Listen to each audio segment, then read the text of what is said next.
설교 제목은 구제를 좋아하는 자라고 그렇게 정했습니다. 오늘 우리가 함께 봉독한 잠언 11장 24절 25절은 구제에 관한 말씀입니다. 올해 우리 교회 표가 어떻게 되죠? 우리가 작년 사무총회를 통해서 올해 우리 교회 표어는 빛된 교회, 소금된 성도라는 그런 주제로 표어로 지금 1년을 보내고 있습니다. 12월부터 시작했기 때문에 이제 반년을 보내고 있는 상황인데요. 우리가 세상 속에서 빛된 교회로서 또 우리 성도 한 사람 한 사람이 소금된 성도로 살아간다는 것은 무엇일까? 오늘 우리 교회는 그래서 이 세 가지를 올 한 해는 좀 중점적으로 사역을 진행해 보자 생각을 했습니다. 그래서 첫째는 선교하는 교회입니다. 우리 교회가 3년 전부터 이제 해마다 한 분 한 분 선교사님을 파송하고 있어서 올해 우리가 세 번째 케냐의 전영범 선교사님을 지난 3월에 파송했습니다. 그리고 계속해서 우리가 선교를 위해서 기도하는 가운데 있죠. 또 우리 교회는 이곳 지역에 또 그리스도의 복음을 증거하는 전도의 사명을 감당한 교회입니다. 또 올해부터 우리 교회는요 구제부를 신설했습니다. 그래서 지역의 어려운 분들 또 구제 사업을 하는 여러 단체들과 연계해서 한 걸음 한 걸음 우리가 귀한 사역을 지금 감당하고 있습니다. 이 굿네이버스와도 그런 연계를 사업을 진행하고 있고요. 또 미혼모를 돕고 있는 그런 러브 더 월드라는 단체와도 연계하면서 우리 교회가 선교하고 전도하고 구제하는 일에 그런 사역을 감당하고 있습니다.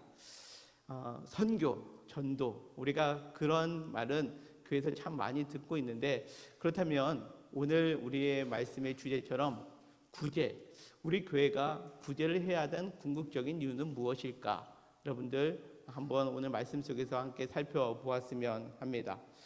우리가 계속해서 사도행전 말씀을 보고 있죠. 사도행전 말씀에 보면 초대교회가 세워지고 난 다음에 교회가 복음을 증거하는 것과 더불어 또 다른 사역을 집중하는 것을 보게 됩니다. 그것이 구제 사역이었습니다. 우리가 살펴봤던 사도행전 2장 45절은 이렇게 말씀합니다.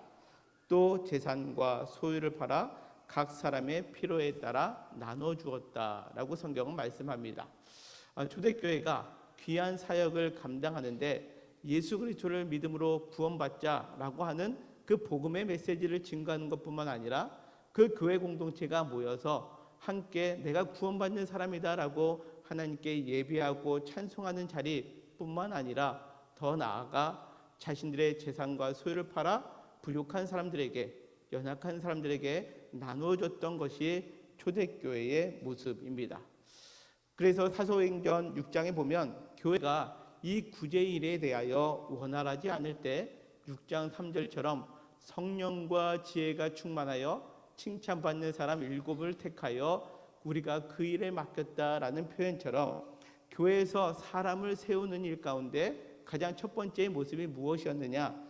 바로 이 구제하는 일에 사람을 세우는 것이 교회의 모습이다라는 것을 우리는 성경 통해서 보게 됩니다. 그래서 교회는 복음 사역, 우리가 선교와 전도하는 것뿐만 아니라 이 구제 사역에 있어서 교회는 늘 힘써야 되고 관심 가져야 되고 이 구제 사역이 원활하게 돌아갈 수 있도록 교회는 우리 성도들은 함께 마음을 힘써야 된다라는 거죠.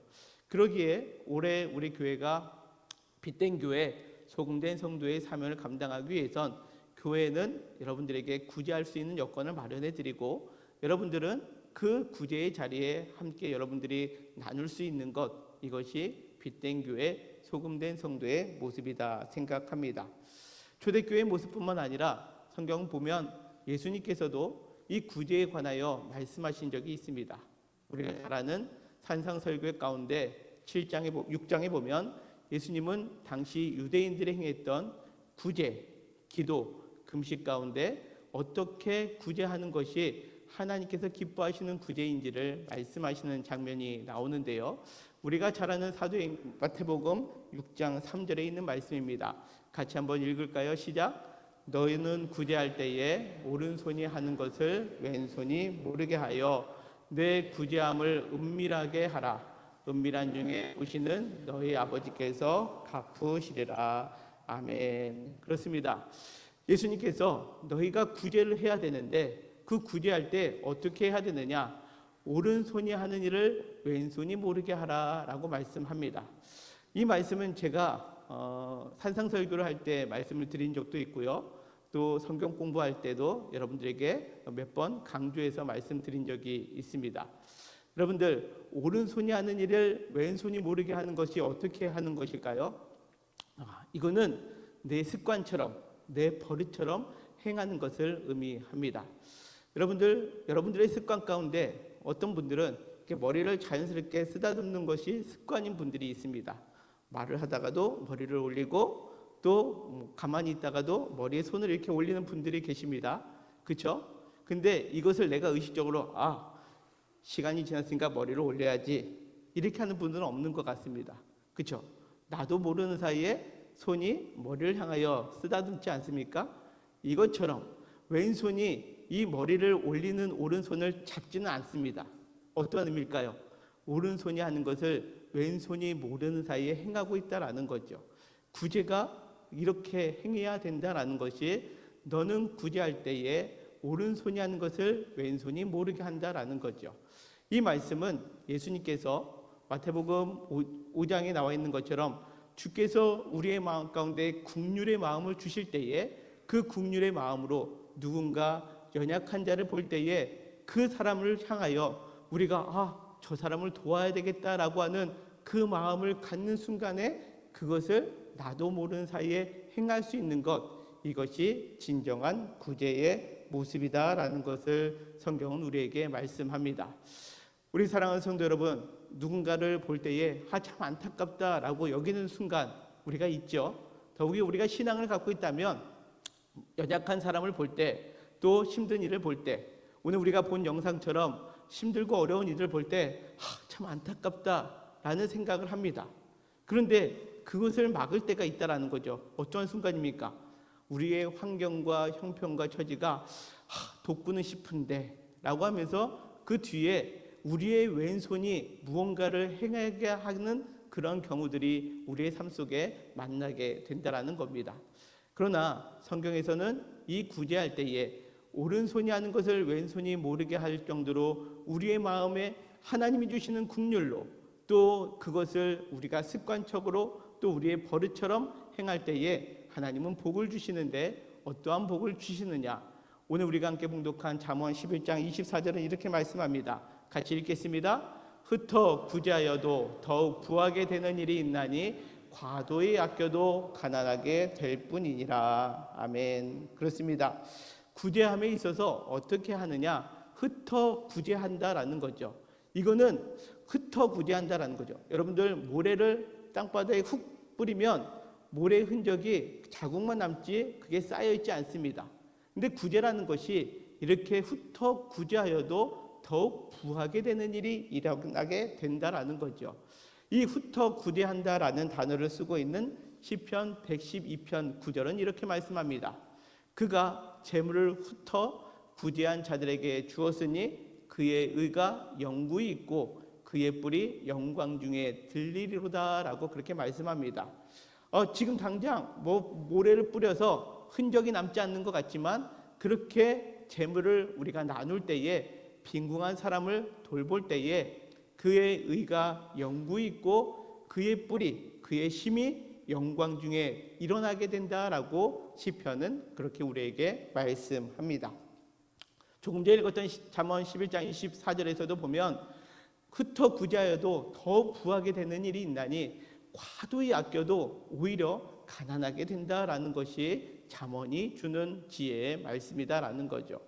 이어지는 잠언 11장 25절은 이렇게 말씀합니다. 같이 읽겠습니다.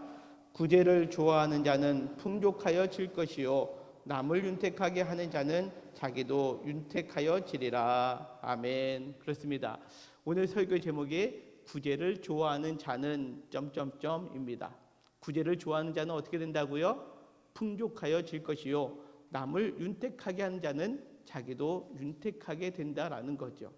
내가 지금부터 누군가를 구제할 때에 작은 것으로 구제한다 할지라도 그것이 지금 당장 눈에는 저걸로 되겠어? 라는 생각을 하지만 그 구제를 좋아하는 사람은 풍족하게 된다라는 것을 성경은 우리에게 말씀합니다. 제가 한 20년 전쯤에요. 20년 전쯤에 제가 청년부로 사역할 때가 있었습니다. 청년부 학생과 우리가 그 성경 공부를 하고 있는데 제가 청년들에게 선교와 구제에 대해서 말씀을 전할 때가 있었습니다. 그때 한 청년이 이런 이야기를 합니다. 오늘 목사님 같이 성경 공부하니까 내가 이제 하나님께서 나에게 복을 주시면 앞으로 내가 선교와 구제에 정말 힘을 쓰겠습니다 라고 그렇게 말을 하는 겁니다. 그때 제가 그 청년에게 되물었습니다. 야, 오늘 그 말씀을 듣고 지금 하면 되지 왜 앞으로 나중에 한다라고 하냐라고 다시 되물었습니다. 그러자 그 친구가 하는 말이 목사님 지금은 제 수입이 변변치 않아서요. 내가 할 것도 많고 쓸 일도 많아서 내가 쓰기도 부족하기에 지금 당장은 선교와 구제하기에 벅찹니다. 하나님, 하나님께 나에게 복을 많이 주시면 그 복을 가지고 이제 선교와 구제 앞으로 할 것이라고 그런 마음을 품는 겁니다. 라고 그렇게 말하는 겁니다. 여러분들 얼마나 기특한 말입니까? 근데 그때 제가 그 청년에게 이렇게 말했습니다. 지금 네 수입이 변변치 못해서 선교와 구제를 하지 못한다 하고 나중에 하나님이 복을 주셔서 너희 수입이 많아지게 된다 할지라도 그때 돼도 선교와 구제는 할 수 없을 거야 라고 말했습니다. 왜냐하면 그때는 그때대로 또 할 일도 많고 쓸 일도 많아지기 때문에 그렇다라는 겁니다. 하나님께서 우리에게 구제의 마음을 주시고 또 선교의 마음을 주시면 지금 내가 부족하다 할지라도 단돈 1,000원으로부터 10,000원으로부터 시작하는 거다라고 그렇게 말한 적이 있습니다. 사랑하는 성도 여러분, 여러분들도 지금 우리가 경제적으로 많은 어려움을 겪고 있는 시기다라고 그렇게 말합니다. 남을 돕기에는 여유가 없다라고 말씀하시는 분들도 계실 겁니다. 내가 조금만 더 여유가 생기면 그때 구제해야 되겠지라고 아마 오늘 말씀 또 오늘 영상을 보시면서 여러분들 그렇게 생각하실 수 있을 겁니다. 그렇다면 우리에게 하나님이 주시는 그 국률의 마음으로 구제의 마음에 오늘 오른손이 그 구제를 나도 모르게 해야 될 때에 지금 왼손이 막고 있는 겁니다. 야, 지금 네 형편이 아니야. 하지 마. 라고 막고 있다면 그것은 우리의 신앙에 있어서 구제할 때의 바른 모습이 아니다라는 거죠. 오늘 말씀 속에서 또 오늘가 함께 본 영상 속에서 여러분들의 마음 가운데 10,000원이라도 여러분들 구제의 마음이 든다면 국률의 마음으로 그 오른손이 여러분들에게 구제를 행할 수 있는 손이 되는 그러한 자리가 되었으면 좋겠습니다.